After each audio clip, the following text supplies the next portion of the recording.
반갑습니다. 중간 시험 기간을 잘 보냈으리라고 생각하고요.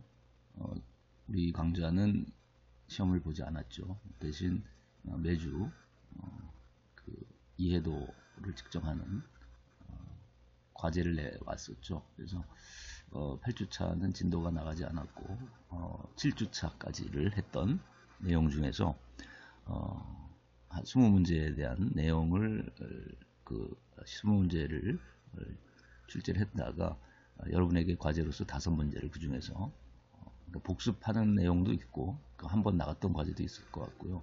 그래서 5문제를 냈고, 자, 이 문제에 대해서는 이제 전체적으로 5문제에 대한 정답, 그리고 20문제에 대해서도 정답에 대한 공개를 월요일에는 아마 할 수 있을 거로 생각합니다.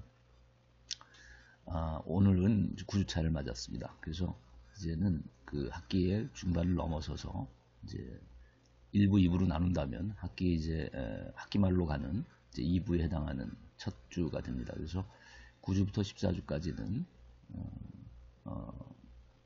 크게 보면은 우리가 이제 철학의 향기라는 그 교재를 여러분한테 하나는 제시했고, 또 하나는 현대사회 철학 상담이라는 교재를 자료실에 올렸죠. 그래서 그 앞에 나온 그 철학의 향기라는 교재로 치면은 여러분이 그 철학의 향기라는 그 1편 중에서도 1장만을 다룬다고 그랬죠.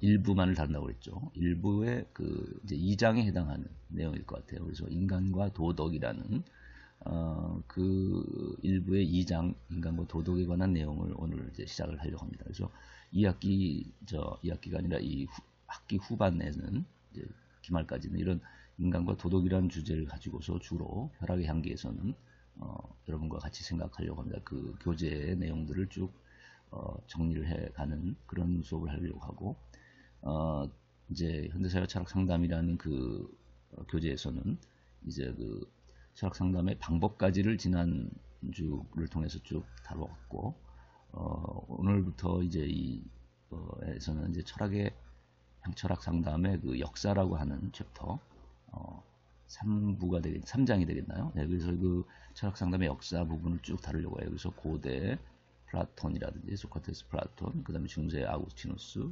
근대에는 데카르트, 칸트, 현대에 이제 많은 좀 철학상가들이 나옵니다만은 뭐 키르케고르, 하이데거, 프랑클 등등 쭉 이렇게 사람들이 나오는데, 그래서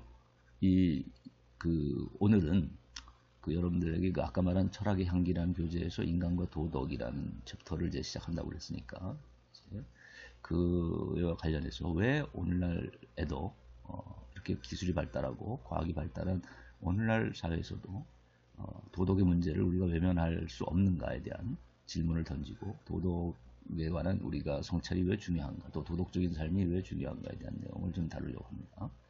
그리고 지금까지 쭉 해왔지만 철학 상담이라는 것이 왜 생겨났고, 또 철학 상담이라는 것이 무엇이며, 또 철학 상담의 방법은 무엇인가에 대해서 지금까지 그 학기 전반을 통해서 중간 기간까지를 쭉 다뤄왔는데, 이걸 간단하게 또 다시 한번 정리를 하고, 이제 다음 주부터는 철학 상담의 역사를 다루려고 해요. 그래서 대표적으로 고대 플라톤과 중세 아우구스티누스로 대변되는 이런 고중세 철학 상담의 대가라고 할 수 있는 철학자들을 좀 다루려고 하고, 사상을. 그래서 오늘은 철학 상담을 정리하는 시간을 가지려고 합니다.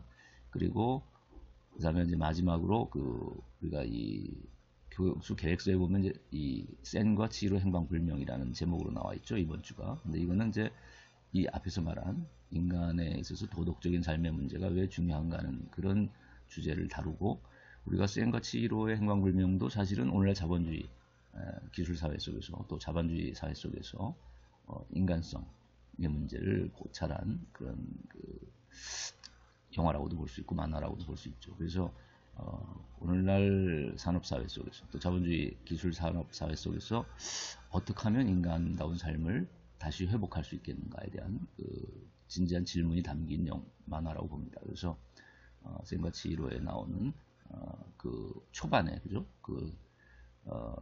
그 주인공의 부모가 돼지로 변화하고 말이죠.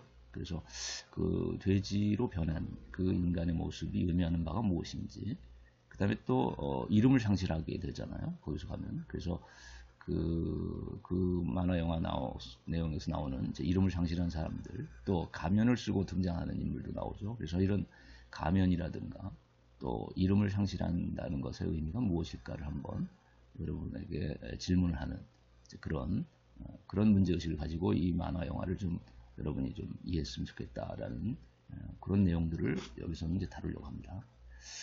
예, 그래서 오늘은 그 정도로 하고 자, 곧 이어서 앞에 얘기했던 내용들을 쭉 다시 설명을 해 나가려고 합니다. 여러분 반갑습니다. 오늘은 9주차에 접어들었습니다. 이제 중간 시험 기간이 끝났고 8주차로서 지금 이제 1학기 중간이 넘어서 중반 이후가 됐습니다. 그래서 여러분의 미리 예고했던 교재를 가지고 보자면 우리가 철학의 향기와 역사 이야기 중에서 이제 일부를 여러분에게 이제 제공했는데 자료실에 거기 보면 인간과 철학이라는 일부 안에서 1장에 해당하는 게 기술과 철학이었고 그 주제들을 쭉 다뤄왔고 이제 후반부에서는 학기 후반부에서 2장 인간과 도덕이라는 철학의 향기 여러분이 그 자료실에 보면은 올려놓은 자료를 한번 참고해 보시고요. 그 2장 인간과 도덕에 관한 것들을 쭉 이제 후반부에 기말 시험에 이르는 그 기간까지를 다루려고 합니다. 여러분이 미리 예습을 할 수 있는 사람들은 그 교재 참고하시고 그 다음에 또 현대사회와 철학 상담이라는 또 교재상에서는 이제 철학 상담의 방법까지를 다뤘고 이제 후반에는 철학 상담의 역사 그래서 고대 그리고 이제 근대 그리고 현대로 이어지는 이런 철학 상담의 역사 그래서 뭐 소크라테스, 플라톤 그리고 중세의 아우구스티누스 근대에는 데카르트와 칸트 그리고 낭만주의 쉘링 그리고 현대에는 이제 뭐 프로이드 키르케골 하이데거 등등 그래서 프랑클까지 다룰 예상을 가지고 있습니다. 그래서 또 역시 교재를 이미 올려놨기 때문에 자료실에 현대사회와 철학상담 3장이 되겠죠. 3부 또는 3장이라고 할 수 있는 그 부분이 철학상담의 역사니까 미리 예습을 할 수 있는 사람들은 참고해 주시기 바랍니다. 오늘은 크게 두 가지 주제를 다루려고 하는데요. 우선은 왜 인간은 도덕적 가치를 외면하고 살 수 없는가라는 부제를 달고 있는 아까 말한 철학의 향기 일부 2장 인간과 도덕에 관한 그 앞에 부분 도입 부분을 오늘은 다루고자 합니다. 그래서 왜 사람들은 그 선과 악 또 정의와 불의와 같은 이런 도덕적인 가치에 관심을 가질 수밖에 없고 또 이것들을 우리가 중요하게 삶의 이정표로서 다루지 않으면 안 되는가? 자, 우리가 미리 예전 시간에 이제 그런 예를 든 게 있었어요. 그 오른쪽 그 상단의 그림을 보면 레밍 떼들이 지금 절벽에서 좀 뛰어내리는 장면을 그리고 있어요. 화이트 와일더니스라는 그 유튜브의 그 흑백 다큐멘터리가 있다고 그랬죠. 디즈니가 만든. 그래서 그 먹이를 쫓아서 달려가는 그 레밍, 선두로 달리는 레밍의 뒤를 따라서 수많은 레밍떼들이 북극해 연안의 그 절벽 끝까지 도달해서는 결국은 한 마리씩 다 떨어져서 죽는 모습을 볼 수 있는데, 그래서 이거 뭐 허무한 이런 집단 자살을 보여주는 게 아닌가라는 참 그 느낌을 받는데, 근데 그것과 관련해서 우리가 존 위컴 주한미군 사령관이 예전에 한 얘기가 있다고 그랬죠. 한국인들의 그 레밍떼의 모습을 연상시킨다. 한국인의 삶의 모습이.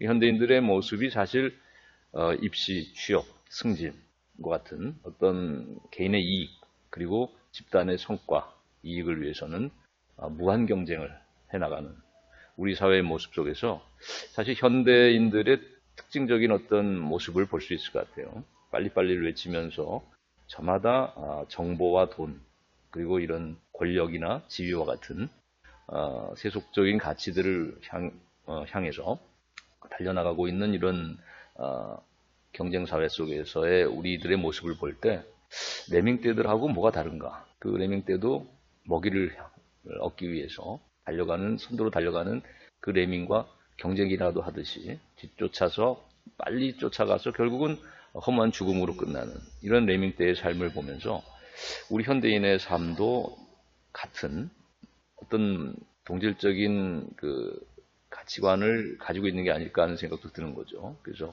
하나의 이익이나 성과와 같은 그 공통된 그 현실적인 가치에 매몰돼서 살아가는 것이 아닌가. 그러다 보니까 우리가 정말 정의로운 것이 무엇이고 불의한 것은 무엇이며 양심적이고 또 올바른 삶이라는 게 무엇인가에 대한 관심보다는 눈앞에 먹이를 쫓아가는 내명대와도 같은 삶과 유사한 삶을 살고 있는 게 아닌가, 현대인들이. 그래서 우리가 이 그림에 보면 이제 자동차 운전하는 모습 있죠.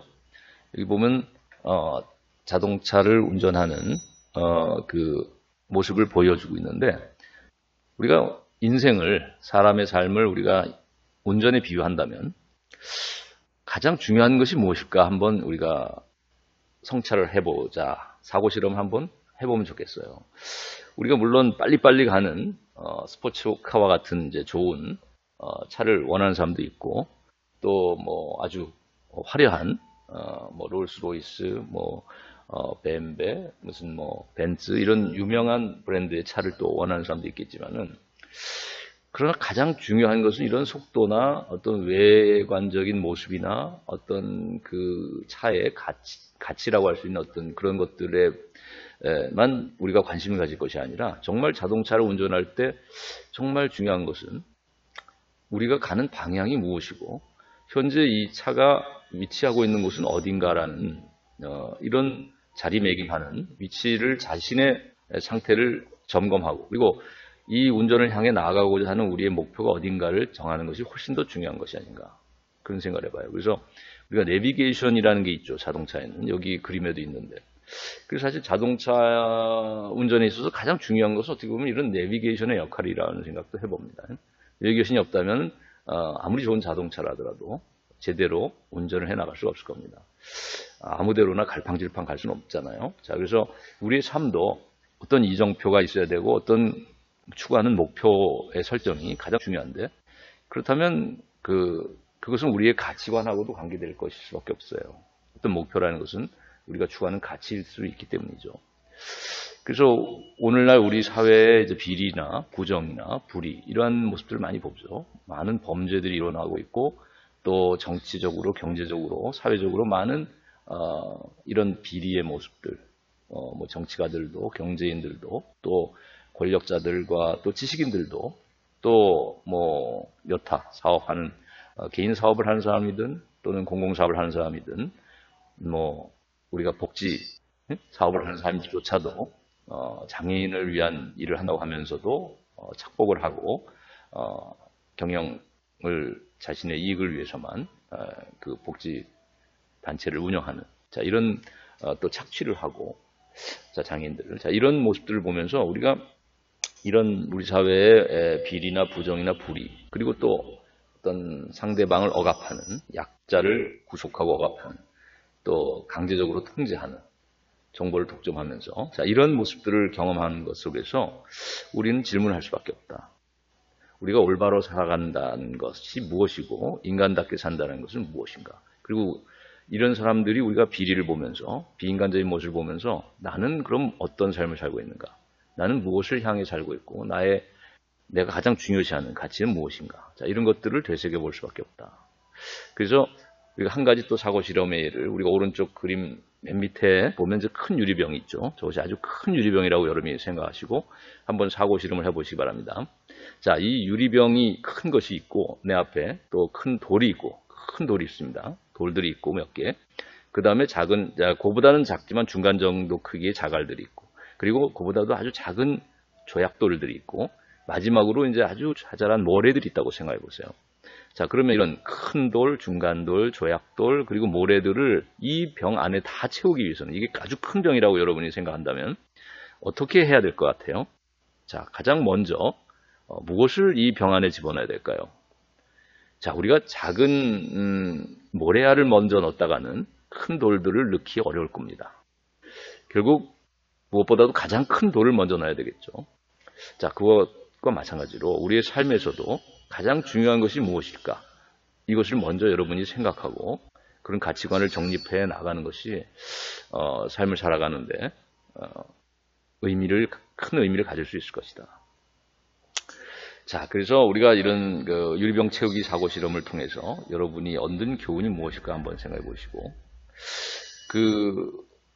가장 사실 또 소중히 우리가 여겨야 할 것은 그런 게 있을 것 같아요.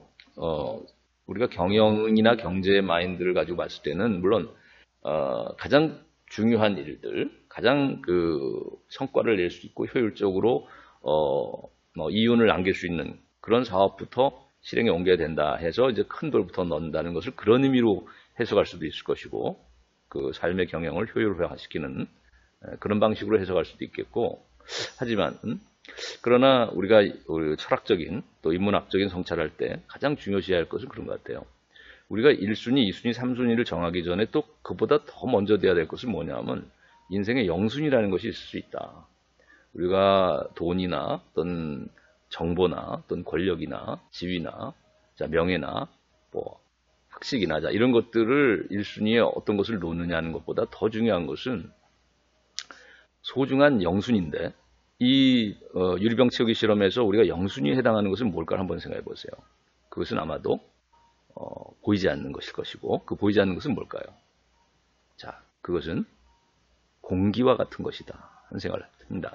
우리가 살아가는데 많은 사람들이 먹을 것, 돈, 명예, 권력, 지위, 또 취직, 또 여러 가지 이런 보이는 것들을 향해서 달려가고 있지만 사실 우리가 삶에 있어서 가장 0순위라고 할 수 있는 것은 공기와도 같은 것이다. 우리가 숨을 쉬지 못하면 단 몇 초도 살 수 없죠.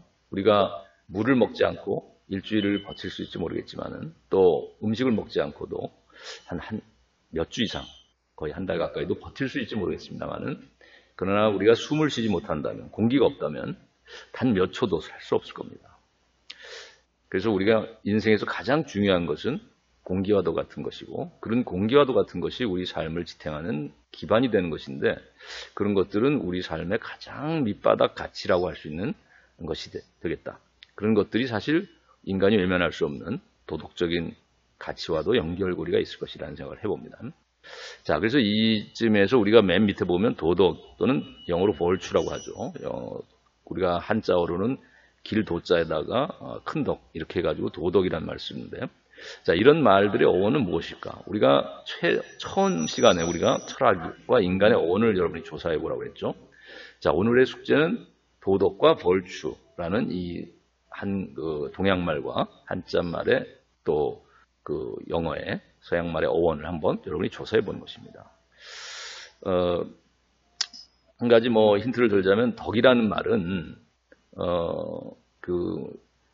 구수록변에 우리가 왕이란 임금 왕자처럼 보이는 이 왼쪽에 붙은 글씨의 모양이 사실은 구수록변이라고 그러죠. 그리고 오른쪽에 이제 덕이란 말은 큰 덕자는 두인변에 열십자에 또 그 밑에 눈목자가 뒤집어진 듯한 모습이 보이고, 그 다음에 한일자 밑에 마음심자 해가지고 덕이란 말을 쓰죠. 제가 아까 이성이란 말의 이자를 잠깐 얘기를 하려고 하다 그렇게 됐어요. 자, 그러니까 우리가 이 덕이라는 모습을 어떤 사람은 이렇게 해석하는 사람이 있습니다. 동양말의 덕은 두인변이니까 두 사람 이상의 많은 사람들이 쳐다보더라도, 즉 여기서 열십자에 눈목자가 뒤집어져 있다라는 표현을 했는데, 그러니까 두 사람 이상의 10명 이상의 이런 많은 사람들의 눈이 쳐다보더라도 한 일자의 마음심자라고 그랬죠. 한결같은 마음을 갖는 것. 이것을 이제 큰 덕이다. 인간이 갖춰야 할 큰 덕이다. 이런 의미로 이제 어떤 해석을 하는 교수님의 이야기를 내가 들어본 적이 있어요. 한번 여러분이 덕이라는 말의 어원은 뭘까 한번 생각을 해보시고, 그 다음에 영어의 벌추의 어원은 아마도 라틴어 비스, 비르투스, 그리고 비스라는 말을 썼을 겁니다. 비르투스라는 말이 뭐 법이란 뜻도 되지만 질서, 법, 질서와 같은, 또한 비스라는 말은 힘이라는 말이죠. 그래서 힘이라는 말을 썼는데 우리가 로마는 법이 가장 중요시됐던, 그죠? 또 군사력과 법이 가장 중요시됐던 그런 제국이었는데 로마 제국이 큰 힘을 가졌던 이유는, 그래서 그 어떤 그들이 벌추라는 말도 비르투스라는 말에서 왔는데 그것은 인간에 있어서 가장 큰 힘을 갖는 것이고, 그리고 그것은 비르투스, 곧 또 법하고도 연결이 된다. 그러니까 법 질서하고도 연결이 된다는 거죠. 그러니까 인간 삶의 어떤 이치나 원리나 질서와 같은 것들, 인간 삶의 도리와도 같은 것들, 자, 이런 것들이 결국 인간 삶을 이끌어가는 법, 질서를 만들어가는 것이고, 그것이 벌추의 어원이 되는 것이라면 결국 도덕이란 말 또는 벌추란 말은 인간을 인간답게 하는 가장 큰 원리 또는 가장 큰 질서, 가장 큰 이치와 같은 그런 의미를 갖지 않을까.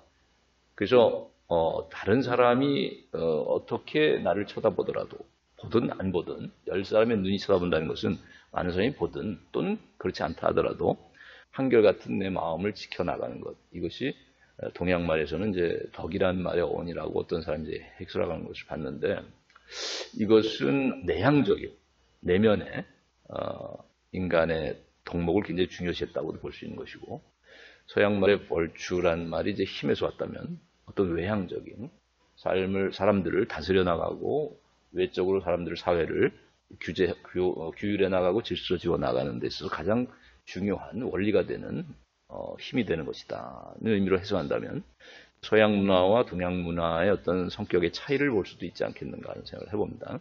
내향성과 이제 외향성이라는 어떤 성격의 차이를 또 보여주는, 그렇지만 공통적으로 인간 삶에서 가장 중요한 질서이고 인간 삶에서 가장 중요한 원리이고 인간이 살아가는데 반드시 갖춰야 할 가장 큰 덕목을 우리가 도덕, 벌추라고 말해줄 수 있지 않겠는가. 네, 여기까지 우리가 첫 장에 관한 얘기를 여기까지 해보겠습니다. 네, 우리가 아까 살아가는 데 있어서 가장 소중한 가치와 관련된 것이 이제 도덕적인 가치일 수도 있겠다 얘기했는데, 자, 우리가 삶에 대해서 다시 한번 성찰을 해보는 시간을 가졌으면 좋겠어요. 뭐 하기 전에 간단한 넌센스 퀴즈를 내면 가장 빠른 새는 뭘까요? 옛날에는 눈 깜짝할 새라는 말을 했는데 오늘날은 세 가지 글자, 세 글자로 얘기하는 것 같아요. 어떤 새일까요? 네, 어느 새입니다. 어느 새, 학기 이제 중반을 넘어서서 이제 학기 말을 향해 가는 구주차에 접어들었어요. 자, 문은 문인데 닫을 수 없는 문은 뭘까요?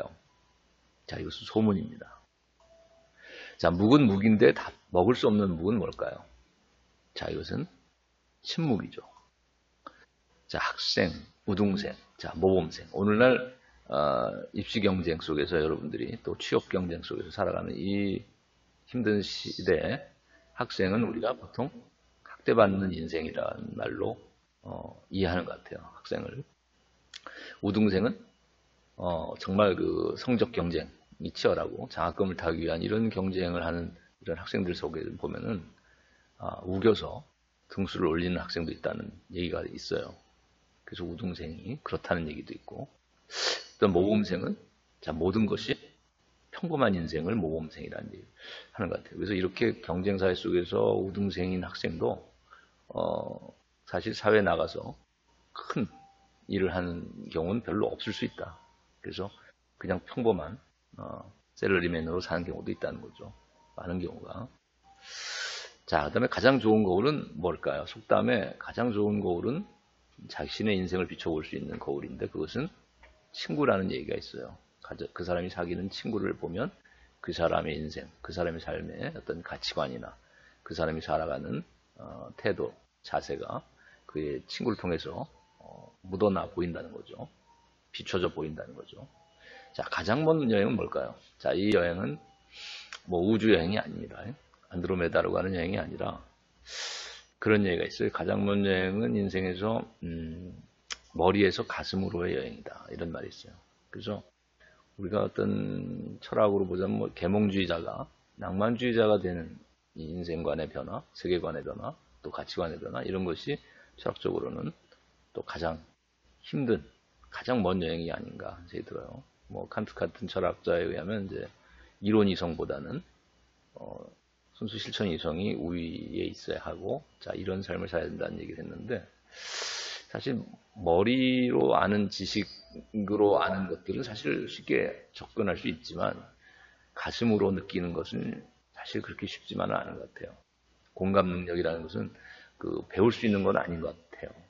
학교 교육을 통해서는 공감 능력이 배워지기는 어려울 것 같다. 지식 정보는 쌓일 수 있지만, 그래서 계몽주의자 그 시대적으로 보자면, 근대 그 계몽 시대에 그 계몽주의자는 쉽게 될 수 있을지 몰라도 칸트가 말하는 진정한 계몽, 참된 계몽, 즉 낭만주의자의 관점에서 본 또 계몽일 수도 있겠는데, 더 큰, 더 깊은 계몽일 수 있겠는데, 자 그런 인간 삶의 계몽은 사실 이루어지기 어렵다는 것이죠.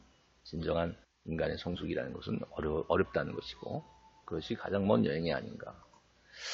자, 그래서 오늘은 포도주와 인간의 가치에 관한 비유를 한번 해보려고 그래요. 인간을 우리가 포도주에 비유해서, 우리가 교재 철학의 향기에도 잠깐 나옵니다. 인간과 도덕 부분에 보면 다뤄지고 있어요. 다음 주에 다룰 장에 보면은.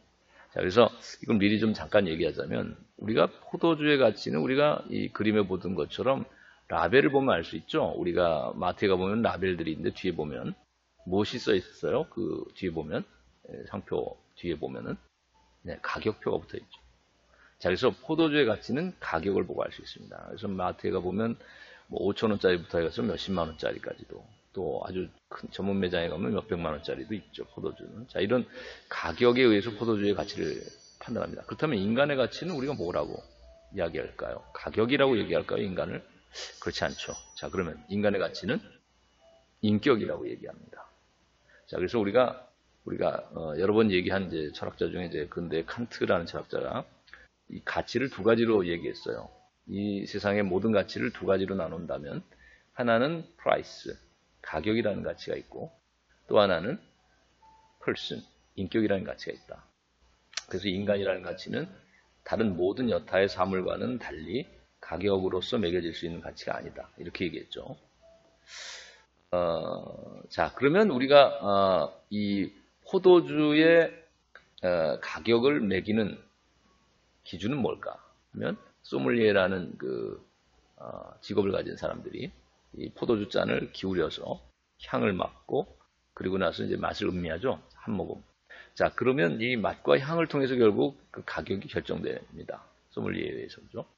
자, 그러면 인간도 비유하자면, 인간의 가치인 인격도 어떤 향기가 풍기는 것일 수 있겠는데, 고상하고 깊은 그윽한 향기를 풍기는 사람이 있고, 그 사람의 인격이나 인품이 아주 악취를 풍기는 사람이 있을 수 있겠어요. 자, 그렇다면 일단 포도주의 이런 그 맛과 향이 가격을 결정한다고 그랬는데, 그렇다면 그 맛과 향을 결정하는 그런 본질적인 요인은 뭘까요? 자, 그것은 포도주가 얼마나 잘 익었는가, 잘 발효가 됐는가 하는 거겠죠. 자, 그것을 우리가 숙성이라는 말로 표현합니다. 자, 그렇다면 우리가 인간의 향취, 자, 우리가 아까 인품이나 인격이 그윽하고 깊은 아름다운 향기를 풍기는 사람이 있고 악취를 풍기는 사람이 있다고 했는데, 자, 그렇다면 인간의 이런 인격이 향기를 풍기는 그 본질은 무엇에 의해서 이루어질 수 있을까요? 자, 무엇이 인간의 인품의 향기를 아름다운 향기로 이렇게 바꿀 수 있겠는지. 자, 그것을 우리가 두 글자로 성숙이라는 말을 쓸 수 있는 것이죠. 즉, 그 사람의 삶이 얼마나 성숙했는가에 의해서 그 사람의 인격은 그윽하고 깊은 향기를 풍기는가 하면, 얼마나 미숙한 삶을 사는가에 의해서 그의 삶의 인격은, 그의 인격은 악취를 풍길 수 있겠죠. 자, 그렇다면 포도주의 맛을 결정하는, 그래서 가격을 만들어가는 이 숙성이라는 요인은 무엇에 의해서 이루어질까요? 가장 대표적으로 그것은 시간에 의해서 이루어질 수 있을 것이다 하는 생각을 합니다. 그래서 얼마나 좋은, 얼마나 환경이 좋은 시기에 수확한 포도에 의해서 그것이 얼마나 오랫동안 오크통 속에서 잘 숙성되고 발효됐느냐에 의해서 결국은 맛과 향이 결정되니까 자, 이 포도주의 가격을 결정하는 이 가장 중요한 이런 숙성이라는 본질적인 측면은 결국은 시간적인 요인이 매우 큰 그래서 몇 년산 포도주라는 것이 매우 중요하죠. 그리고 얼마간의 기간을 걸쳐서 숙성되느냐. 그러나 인간의 그 숙성, 인간의 성숙이라는 것은 인간의 인격은 포도주와 달라서 단지 시간적으로 얼마나 오랜 기간에 걸쳐서 숙성이 됐느냐, 발효가 됐느냐에 의해서 결정되는 것은 아닌 것 같아요. 왜냐하면 우리가 70대 노인도 숭례문 방화 사건을 일으키는가 하면 또 대구 지하철 방화 사건도 결국은 노인에 의해서 이루어졌다는 걸 봤을 때 우리가 10대 청소년 중에서 우리가 소년 소녀 가장도 있죠. 자, 이런 10대 소년 소녀 가장은 그 부모가 없는 그런 그 소년 소녀일 수 있는데 이런 소년 소녀가 자신의 동생을 돌보기도 하고 또 학교에 가서는 부반장 또 봉사 학교에서 봉사도 열심히 하는 자 이런 삶을 사는 걸 봤을 때 그가 훨씬 더 70대 노인보다 방화 사건을 일으킨 그런 노인들보다도 훨씬 더 성숙했다라고 말해줄 수 있다. 그렇다면 시간적인 나이가 그 사람의 성숙을 결정하는 요인은 아니라는 것이죠. 자, 그럼 무엇이? 자, 포도주와 달리 포도주의 발효와의 결정적 요인이 시간이었다면 그럼 인간을 성숙시키는, 인간을 발효시키는 가장 결정적인 요인은 뭘까요? 자, 그것은 시간이 아니라 나이가 아니라 얼마나 그가 아픔을 견디고 이겨냈는가 하는 것이다.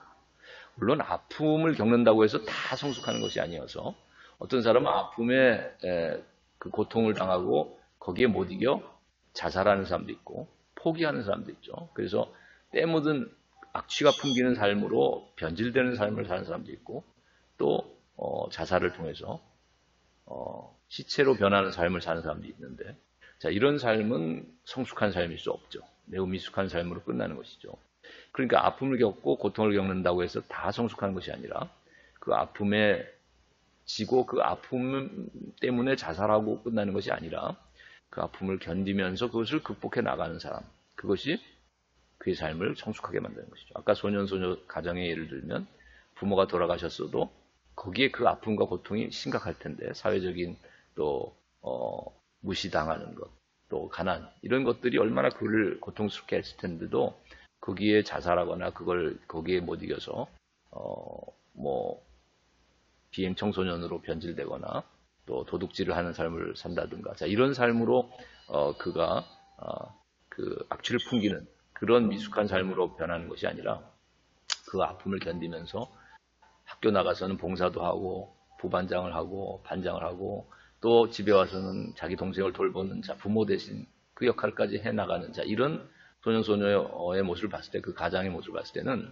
그는 아픔을 견디고 떳떳하게 견디고 정직한 모습 속에서 그걸 견뎌 이겨내는 극복의 모습을 보여준다.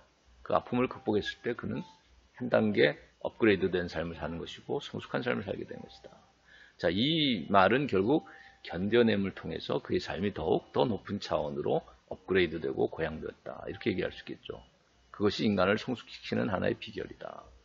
그래서 이것은 실존 철학자 하이데거의 표현인 것이죠. 그러니까 극복이라는 말을 하이데거는 어떻게 정의 내렸냐면 인내, 견뎌냄을 통해서 더 높은 차원으로 도약하는 것, 고양되는 것. 자, 그것이 극복이다. 이제 하이데거는 그 얘기했고 우리가 독일 낭만주의 시대의 철학자인 변증법 철학자인 이제 헤겔 같은 철학자는 이걸 극복이라는 말을 지양이라는 두 글자로도 표현했는데 그 지양이라는 말은 자신의 변증법의 원리를 간단하게 표현한 한 단어가 지양이라고 얘기하는 것이죠. 그 변증법에는 이제 세 가지 계기가 들어있는데 하나는 지양에는 그래서 세 가지 계기가 들었다고 하죠. 하나는 보존, 긍정의 계기로서의 보존, 그리고 또 하나는 부정의 계기로서의 폐기, 그리고 세 번째는 더 높은 차원으로 고양. 이 세 가지를 다 담고 있는 것이 변증법에서 말하는 지양이라는 말이라는 거예요. 그래서 헤겔은 아픔의 극복을 지양 이렇게 표현했는데 아픔을 지양한다 이렇게 표현했는데 그 지양이라는 말은 결국 변증법적으로 부정적인 계기를 부정함을 통해서 오히려 더 큰 긍정, 더 높은 긍정으로서 고양을 이루는 자 이런 그 삶의 모습을 해겔은 지양이라는 한 단어로 표현했다. 그래서 폐기, 보존, 고양이라는 이 세 가지 긍정과 부정과 부정과 긍정의 또 더 큰 긍정으로서의 고양이라는 이 세 가지가 해겔 변증법의 원리인데 하이데거는 이것을 견뎌냄을 통한 고양이라는 의미로 인간 본래적인 실존의 모습을 거기서 포착하려고 했던 것 같아요. 우리가 오늘은 아름다움이란 무엇인가 한번 생각해 보려고 해요. 아까 그 아픔을 극복한 그런 삶은 어떤 삶이겠는가? 우리가 이 아름다운 꽃을 피우는 또 이 자연을 보았을 때 아픔을 견딘 이 모습을 또 보여주는 것이다. 우리가 비바람과 천둥 번개와 겨울의 모진 그 환경을 견뎌내고 가뭄도 견뎌내고 저 아름다운 꽃을 피우는 한 송이의 장미나 한 송이의 국화를 봤을 때 우리가 또 오른쪽에 보면은 노인이 나오고 우리가 어버이날이 얼마 전이었는데 자 우리가 그 딸이 예를 들면 꽃다발을 어버이날에 이제 이 자신의 어머니에게 전달했다고 하는 것을 우리가 한번 상상해 본다면 자 우리가 사고 실험을 해보자면 자 예를 들면 이 노인분은 암투병을 한 끝에 결국 그 암을 견디고 극복해서 이제 퇴원을 한 모습이다 이렇게 생각해 봅시다. 자 그렇다면 이러한 모습이야말로 정말 아름다운 모습인데 자 이것은 진주 조개가 자신의 그 피부 연한 살이죠. 그 연한 살 안에 박힌 유리 조각이나 또 아주 따가운 그 작은 돌멩이 같은 날카로운 돌멩이 조각이 박혀 있을 때 자신의 분비물을 계속 분비하면서 결국은 영롱한 저런 보석으로 진주로 변화시키는 자 이런 예술 작품과 같은 이 활동을 하는 자, 이 진주조개의 이런 그 진주를 만들어내는 이 과정은 그의 삶이야말로 정말 아름다운 삶인데 자 이것은 우리가 아까 암투병을 견디고 태어난 저 노인의 모습하고도 어떤 비유가 될 수 있는 유사점이 있는 그런 측면이 있다는 거죠. 또 아까 비바람을 견디고 천둥 번개와 가뭄과 모든 그 환경의 어려움을 견디면서 아름다운 꽃을 피운 한 송이의 식물의 그 장미꽃의 그 아름다움과도 견줄 수 있는 것이 아닌가. 자, 그래서 우리가 또 이 노이슈반슈타인 성이라는 이제 성입니다. 이것은 디즈니의 그 디즈니랜드를 만들게 된 그 영감을 준 그 계기가 된 독일의 그 퓨센이라는 도시에 있는 성입니다. 전 계곡 꼭대기에 있어요. 그래서 저도 한 몇 번은 가봤는데 이 뮌헨에서 한 1시간 이상을 가야 되죠. 기차를 타고. 그래서 그 도착하는 퓨센이라고 하는 이제 그 휴양 도시인데 이 알프스 끝자락이죠, 이게. 독일 알프스 끝자락에 위치하고 있는 이제 도시인데 저기에 계곡 꼭대기에 세워져 있어요. 그래서 저것을 우리가 예술 작품으로서 우리가 이해한다면 조각가가 또는 건축가가 저것을 설계하고 저 건축을 해나가는데 얼마나 많은 어려움이 있었을까 생각이 들고 그럼에도 불구하고 아픔과 고통을 견디고 아름다운 모습으로 저 작품을 만들어냈는데 저것이 또한 디즈니랜드를 만들게 된 영감을 줘서 모든 오늘날 전 세계 어린이들과 또 어른들에게도 꿈과 희망을 낳는 자, 그 오늘날 저 디즈니 로고에 나오는 그 디즈니랜드의 그 성, 신데렐라 성이라고도 하죠. 별이 이렇게 한 바퀴 도는 그 로고에 나오는 그 성을 디즈니랜드에 현재 있는 그 성의 모델이 된 것이 바로 이 노이슈반슈타인 성이다. 그래서 이 작품도 고통을 견딘 조각가나 건축가의 그 아픔을 견디고 만들어낸 걸작이라고 볼 수 있겠죠. 자, 그래서 우리가 아름다움이라는 말은 그 자연의 아름다움이든 인간의 아름다움이든 인공물의 아름다움이든 결국 아름답다라는 말은 이제 어떤 의미를 갖는가 했을 때 우리말 아름답다의 어원을 먼저 조사해 보니까 우리가 문법적으로 알다에서 왔다는 사람이 있어요. 그것은 우리가 알다가 알음이라는 추상명사를 만들 수 있죠. 그 다음에 또 알음에서 암이라는 한 단어, 알이라는 명사가 나오죠. 그 지식을 의미하는 또는 어떤 알을 의미하는. 자, 그래서 이 알다, 아름, 암 이런 말에서 아름답다라는 말이 올 수 있겠다. 어원적으로 문법적으로는 뭐 유사한 근멸이 있죠. 그 다음에 이제 안다, 이건 끌어안다는 의미합니다. 포옹한다. 자, 그래서 뭘 끌어안는다라는 의미에서 아름답다가 왔다는 이런 문법적인 의미도 가능한데, 문법적인 그 해석도. 왜냐하면 우리가 아름드리라는 말이 있죠. 또 한아름 이런 말이 있죠. 크게 한아름. 자, 이렇게 아름답다라는 말은 끌어안는다라는 의미의 그 포옹을 의미하는 안다라는 말에서 아름 또는 한아름 이런 말을 통해서 아름답다는 말이 왔다는 이제 해석이 가능할 수 있다는 거예요. 그런데 우리가 마지막으로 알타라는 의미에서 왔다는 사람도 있는데 이것은 시인의 해석입니다. 앞에 두 개는 문법적인 해석이 가능한데 국어학자들의 해석도 가능하지만 세 번째는 이제 그냥 시인의 해석인데, 근데 나는 그 철학적으로 보자면 이 세 번째 시인의 해석이 매우 의미가 깊은 해석일 수 있겠다. 그리고 앞에 두 가지 의미를 다 포괄할 수 있는 의미가 될 수 있겠다. 왜냐하면 우리가 아까 노인의 이 아픔을 견디고 병투병을 하고 이제 그 극복해서 완치한 후에 저 모습을 우리 보고 우리가 아름답다라고 얘기했는데, 또는 진주조개가 고통을 견디고 아름다운 저 진주를 만들어낸 저 예술작품과 같은 삶을 우리가 아름답다고 얘기했는데, 또 건축가의 저 고통을 견디고 만든 저 절벽 위에 세워진 저 성의 모습을 우리가 아름답다고 얘기했는데, 자, 이런 것들은 다 고통을 극복하고 아픔을 이겨낸, 자, 이런 그 삶의 모습을 형상화했다고 볼 수 있단 말이죠. 그래서 우리가 앓고 난 후에 인간은 아름다운 삶을 산다라고 말할 수 있는데, 아픔을 극복하는 모습이, 그걸 통해서 첫 번째 알다라는 의미가 어디서 나올 수 있냐면, 어떻게 나올 수 있냐면, 우리가 아픔을 극복한 저런 사람들은 자신의 아픔의 의미를 이해할 수 있게 되고, 깊이 또 다른 사람의 앓음을 동병상련을 통해서 잘 이해할 수 있게 되는 것이죠. 그래서 삶의 어떤 깊은 진실을, 내면의 진실을 깨닫게 되는 것이죠. 그래서 이 앓음의 의미는 아름답다 영원이 된다라고 할 수 있는 이 알다, 앓음의 의미는 우리가 과학적인 정보나 지식에 관한 앓음은 아닌 것이죠. 오히려 내면의 어떤 체험을 통해서, 아픔을 체험하고 그것을 극복하는 체험을 통해서 깨닫게 된 지혜를 말한다고 볼 수 있을 것 같아요. 철학적인 지혜를 의미하는 앓음이고, 두 번째 안다라는, 끌어안다는 것도 우리가 이런 그 아픔을 극복한 사람들은 자신과 같은 아픔을 겪는 사람들, 또 자신과 유사하거나 다른 아픔을 겪는 사람들을 끌어안을 수 있게 된다.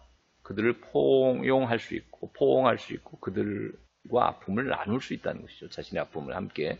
자, 그래서 더 큰 삶을 살 수 있게 되는 것이죠. 우리가 지적으로도 깊어진 지혜를 얻게 되지만, 알다라는 의미로, 또 우리가 앓고 난 후에 사람들은 다른 사람들을 감성적으로, 감정적으로, 정서적으로, 또는 의지적으로, 정의적으로도 그들을 포용하고 포옹할 수 있기 때문에, 끌어안을 수 있기 때문에, 그래서 아름답다의 어원이 되는 알다와 끌어안다, 그리고 이런 말들이 결국은 우리가 아픔 후에, 아픔을 견디고 난 후의 삶을 통해서 도달하게 되는 것이 아닌가. 그래서 이 알타라는 시인의 해석이 알다와 안다라는 두 가지의 어원적 의미까지를 다 포용할 수 있는 게 아닌가 생각이 듭니다. 자, 그래서 우리가 아름다운 삶의 대표적인 예로, 이런 역경과 아픔을 극복한 예로 우리가 누구를 예를 들 수 있냐면, 세상에서 가장 소중하고 아름다운 것은 보이거나 만져지지 않고 단지 무엇으로만 느낄 수 있을 뿐입니다 라고 말한 이 사람입니다. 자, 이 사람은 누굴까요? 헬렌 켈러입니다. 그래서 여기 괄호에 들어가는 말은 뭘까요? 자, 이것은 머리가 아니라 가슴을 의미하는 것이다, 이렇게 생각할 수 있을 것 같아요. 그래서 가장 아름답고 소중한 것은 가슴으로 느낄 수 있다. 우리가 아픔을 견딘 사람들은, 극복한 사람들은 다른 사람들을 공감할 수 있다라고 했죠. 그래서 내면의 가슴으로, 또 자신의 양심으로 다른 사람들을 이해하고 그들을 도와주려고 하고 그들을 과 함께 그 아픔을 나눌 수 있는, 정서적으로도 공감 능력을 갖게 된다는 것이죠. 자, 우리가 퀴즈로 장님도 볼 수 있는 것은 뭘까요? 이것은 여러분에게 퀴즈로 남겨둘까 합니다. 자, 그 다음에 우리가 괄호 속을 채워보자면, 사흘만 세상을 볼 수 있다면, 첫째 날은 사랑하는 이의 얼굴을 보겠다죠. 둘째 날은 밤이 무엇으로? 낮으로 바뀌는 기적을 보리라. 셋째 날은 사람들이 오가는 평범한 무엇을? 거리를 보고 싶다. 단언컨대 본다는 것은 가장 큰 무엇이죠?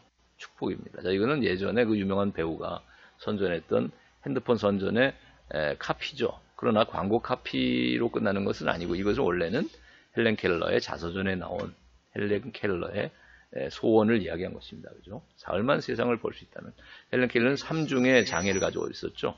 눈이 보이지 않는 장님이었고, 귀를 들을 수 없는 귀머거리였고, 또 말을 할 수 없는 벙어리. 자, 이 세 가지 삼중고를 겪었던 장애를 가졌던 헬렌 켈러가 세상을 단 사흘만 볼 수 있었으면 하는 소원을 얘기한 것이죠.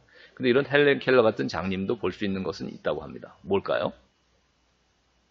네, 그의 꿈과 희망인 것이죠. 꿈속을 그도 꿈을 꿀 수 있는 것이고 장님도 꿈을 꾼다는 거죠. 우리만 꿈을 꾸는 것은 아니고 우리의 현실을 보진 못하지만 장님도 꿈속의 세계는 훨씬 더 우리보다 잘 볼 수 있다. 자, 우리가 두 번째 큰 주제로 넘어가기 전에 쌤과 치히로의 행방불명이라는 것과 관련된 이번 과제를 내기 전에 어떤 한 학생이 이런 얘기를 한 적이 있어요. 그 지난주 과제가 너무 어렵다. 철학상담의 방법을 자신의 삶이나 영화에 적용시키는 것이 자기는 이해가 안 되고 어렵다라는 얘기를 했어요. 그래서 오늘 잠깐 철학상담의 배경과 또 그 정의 그리고 그 방법에 대해서 잠깐 다시 한번 돌아보는 시간을 가지려고 합니다. 그 학생을 위해서도 그렇고 우선 철학상담이 왜 생겨났는 걸 생각해 본다면 기술시대 속에서 인간 문제인 것이죠. 그래서 정체성의 문제가 오늘날 대두되게 된 것이죠. 그래서 우리가 복제인간이라든지 또 인공지능 로봇이 발달하는 이런 생명공학이나 기계공학이 발달한 이 시대, 정보공학이 발달한 시대 오히려 인간의 정체성은 무엇인가에 대한 질문을 하게 만드는 시대가 됐다.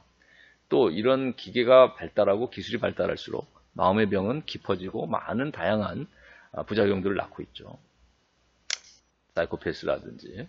자, 그래서 우리가 이런 것들이 배경이 돼서 인간의 정체성, 또 인간 마음의 병의 문제가 결국 인간이란 무엇인가를 성찰하게 만들고 철학적인 논의, 철학적인 대화와 성찰을 하도록 만드는 것이죠.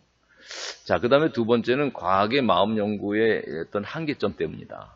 그래서 오늘날 야스퍼스나 프랑클 같은 이제 그 철학 상담의 대가들은 철학자들은 이 사람들은 원래는 과학자였다는 거예요. 그래서 그것도 인간의 마음을 연구하는 과학자였다는 것이죠. 그래서 야스퍼스도 독일의 정신분석을 전공했던 정신과 의사여서 철학책을 쓰기 전에는 정신병리학이라는 책을 쓴 사람이고 또 그걸 강의하고 또 직접 실천에 옮겨서 임상적으로도 사람들을 상담하고 치료했던 정신과 의사였습니다. 야스퍼스가 정신병리학을 썼던 또 프랑클도 바로 정신분석을 전공했던 오스트리아 비엔나에서 개업을 한 정신과 의사였죠. 자, 이런 사람들은 공통적으로 과학, 첨단의 과학, 그리고 과학에서도 우리가 정점에 위치하고 있다고 하는 꽃이라고 하는 의학을 전공한 사람들이고 그것도 정신의학을 전공했던 사람들이죠. 그래서 인간의 심리, 마음을 연구하는 심리학이나 인간을 자연과학적으로 이해하려고 하는 의학, 자, 이런 것들을 충분히 이해하고 또 전공을 했던 그런 그 과학자였는데 야스퍼스와 프랑클은 실존 철학자가 된 것이죠. 실존 철학을 받아들여서 또 실존 철학을 개척해 나가면서 자신의 상담에 적용하고 인간의 마음의 연구에 이런 실존 철학을 적용해서 인간의 마음을 깊이 성찰해 보려고 했던 자, 이런 사람들이다. 그래서 우리가 과학이 인간 마음을 연구하는데 인간의 마음 속을 10개를 물속을 잴 수 있는 과학이 다루는 데는 어떤 한계가 있다는 것이죠. 방법적으로도 또 내용적으로도. 자, 이런 것이 철학을 공부하고 철학을 연구하도록 하는 배경이 됐다. 그 다음에 우리가 예를 들고 있는 피노키오나 또 마지막 주에는 아마 오즈의 마법사 같은 동화를 다룰 것 같고 또 오늘 이번 주에 과제로 내는 센과 치히로의 행방불명이라는 만화도 결국 하나의 동화죠. 근데 이러한 동화들은 단지 어린이들을 위한 동화일 뿐만 아니라 어른들을 위해서도 인간의 정체성, 인간의 본질이 뭔가에 대해서 또 인간의 올바른 인간다운 삶이라는 게 뭔가에 대해서 깊은 성찰을 하도록 만드는 좋은 하나의 소지가 된다.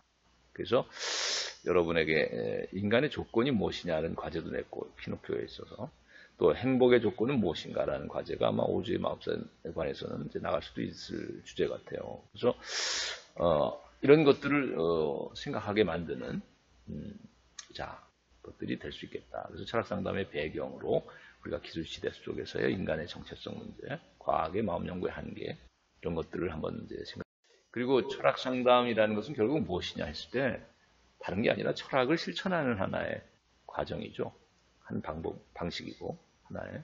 그래서 철학 실천이라는 것은 여기 보듯이 뭐 철학을 교육할 수도 있고 철학을 강연할 수도 있고 또 철학 카페를 열어서 아예 업을 자신의 사업으로 나갈 수도 있겠지만 그러나 철학 상담이라는 것은 가장 기본적이고도 가장 핵심적인 철학을 실천하는 하나의 방식이 되겠다. 그래서 그것은 결국 인간의 모든 고민이나 인간다운 삶에 관한 또 문제들, 그래서 세계관, 인간관, 인생관, 그리고 가치관에 관련된 모든 주제들을 다룰 수 있는 것이 철학 상담이고, 그 방법은 대화와 사고 실험과 실존 조명이라는, 자, 이런 방법을 통해서 이루어집니다.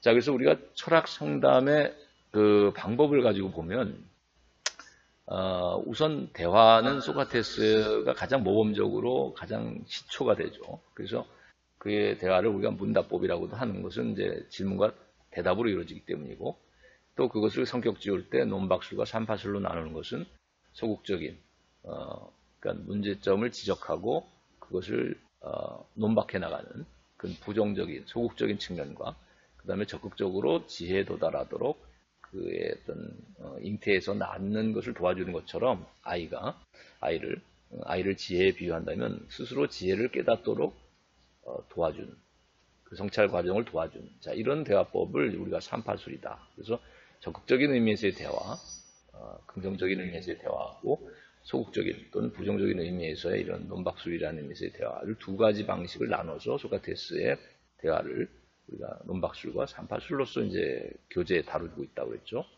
자, 그런데 이것이 오늘날 인지치료라고 하는 상담 기법하고도 깊은 연관을 가질 수 있어요. 그래서 오늘날 인지치료를 대표하는 심리학자들은 소크라테스의 대화로부터 자기들은 다 영감을 받았고 소크라테스의 방법론을 계승했다 이렇게들 다 얘기하고 있죠. 그래서 여러분의 삶에 적용할 때도 자신의 어떤 자동적 사고라는 게 있어요. 그건 뭐냐면 습관적인 생각입니다. 자신의 어떤 습관적으로 생각하는 패턴이 있고 사고방식이 있는데 이런 것들을 한번 자기와 대화를 통해서 논박을 해보는 것이죠. 아, 내가 이런 습관적으로 나는 이런 식으로 생각하고 항상 이런 식으로 자동적으로 이런 생각을 하고 살아가는데 어떤 사고방식을 가지고 있는데 아, 이것이 과연 정말 진정한 의미에서 올바른 것일까? 이것들을 한번 스스로 대화를 통해서 성찰을 해 나가고 그걸 개선해 나가려는 노력을 한다면 그것은 소크라테스의 문답법, 소크라테스의 대화법을 논박술과 삼파술을 실천하는 하나의 자신의 삶에 적용하는 그런 방식이 될 수 있겠다. 그래서 그 교재에도 우리가 현대사회와 철학 상담이라고 하는 교재를 우리가 자료실에 올려놨다고 했었죠. 거기 보면 2부 또는 2장에 해당하는 것이 철학 상담의 방법인데 거기에 첫 번째 나오는 것이 이제 대화라는 기법이고 거기에도 이제 예를 들어놨습니다. 그래서 우리가 이런 습관적인 것을 고쳐나가는 것은 인생을 고쳐나가는 방식이고 자신의 어떤 가치관과 인생관이 바뀌어나가는 방식일 수도 있겠죠.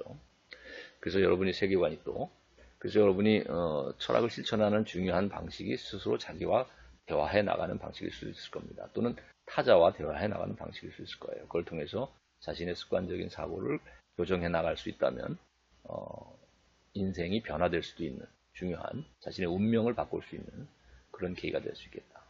자, 사고 실험의 방법으로서 뭐 동굴의 비유, 방법적 의심, 고평 수적 전환 이런 플라톤, 데카르트, 칸트의 예를 들었고 통속의 뇌라는 그 포트남이라는 철학자의 이제 사고 실험의 예는 매트릭스라는 영화하고도 비슷한 면이 있다. 또 중국어방 사고 실험은 이제 튜링 테스트를 비판하기 위해서 존 썰이라고 하는 뭐 영국의 언어 철학자가 내놓은 사고 실험의 방법이다. 이런 얘기를 했죠.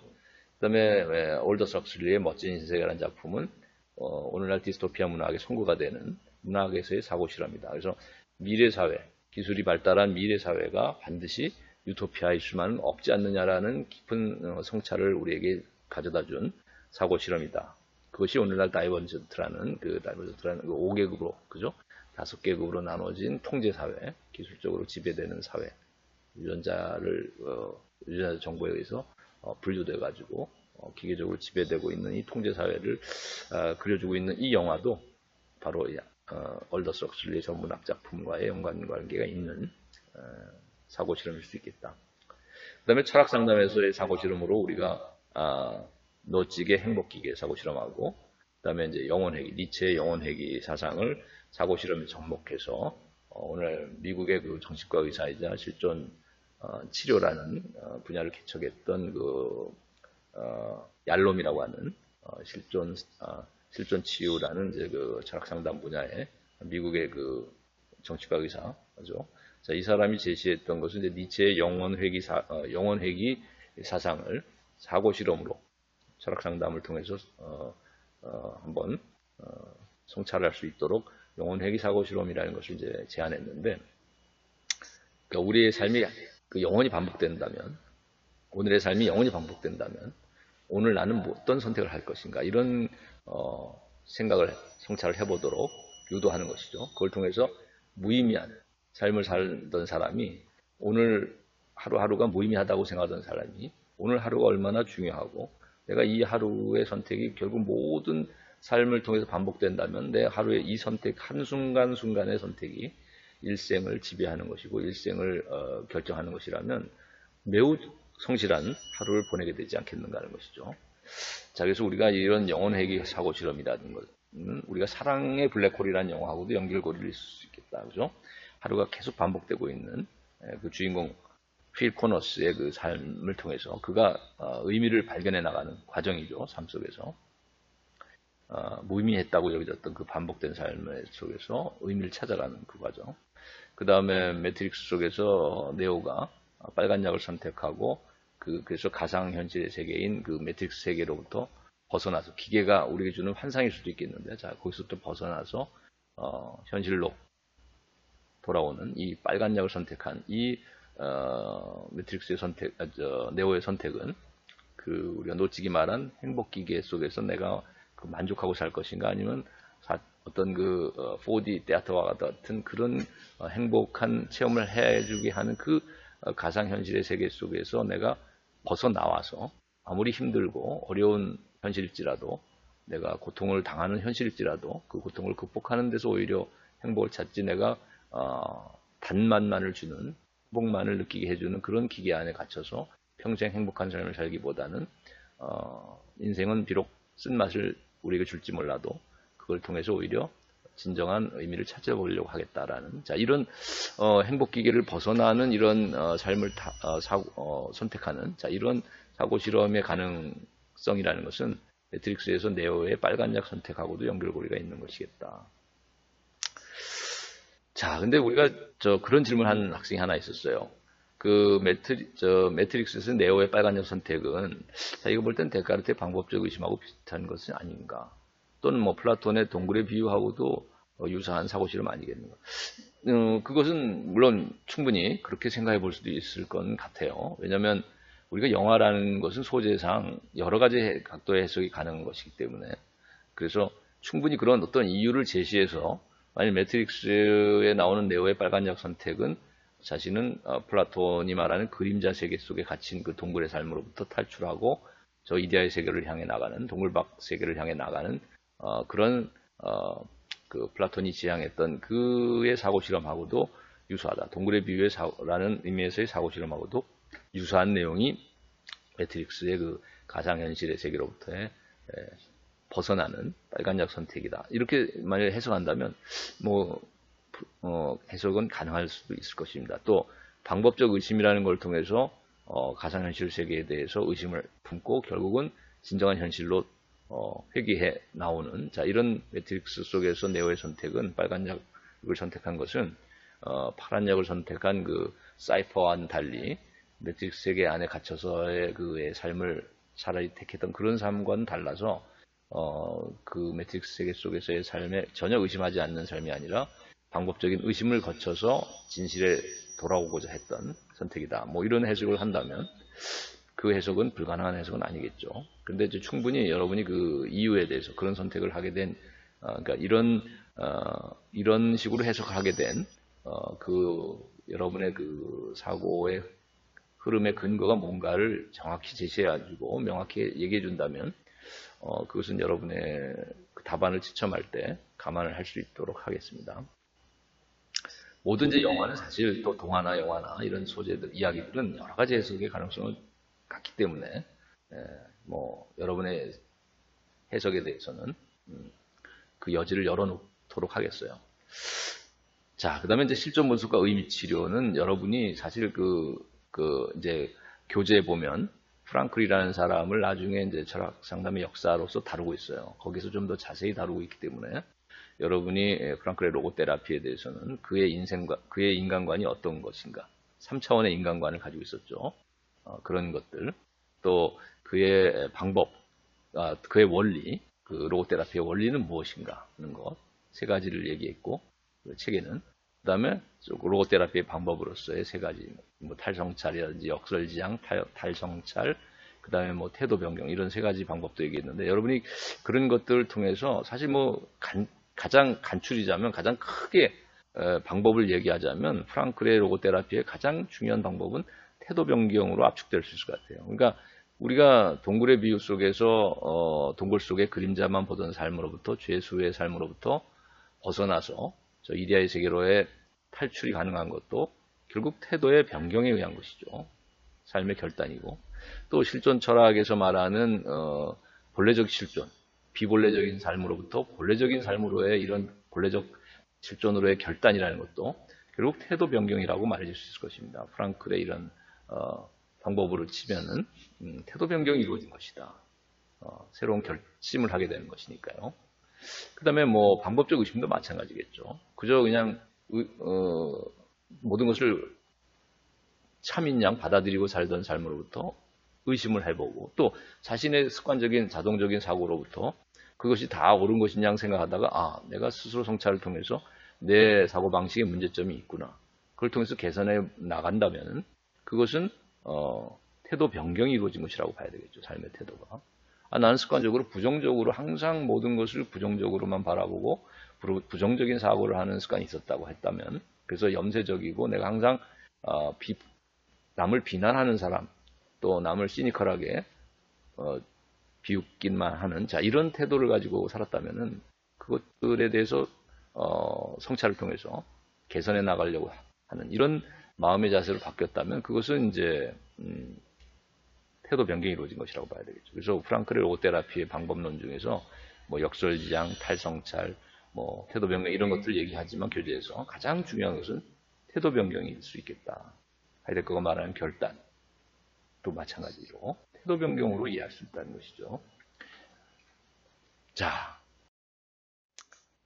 그래서 우리가 철학 상담이 추구하는 그 목표점은 어디겠는가 한다면, 우리가 이런 구속을 의미하는 이런 사진으로부터 맷돌과 같은 통제나 구속을 뜻하는 어떤 곳에 이렇게 갇혀 사는 삶에서부터 비둘기의 비상이 상징하는 것처럼 홀홀 날아오르는 이 삶, 즉 이 동굴 속의 그림자만 보던 죄수의 삶으로부터 동굴 밖에 자유인의 삶으로의 이제 변화. 이것이 철학 상담이 지향하는 바겠죠.